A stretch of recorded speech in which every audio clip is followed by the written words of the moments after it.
Cara Delevingne opens up about her love life.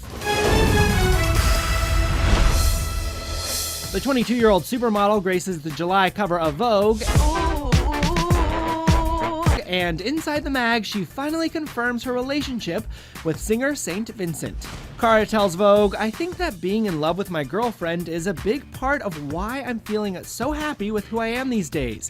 And for those words to come out of my mouth is actually a miracle." Before her relationship with the 32-year-old musician, Cara was linked to Fast and Furious star Michelle Rodriguez. The star went on to say accepting her sexuality took time, quote, "until I first fell in love with a girl at 20 and recognized that I had to accept it."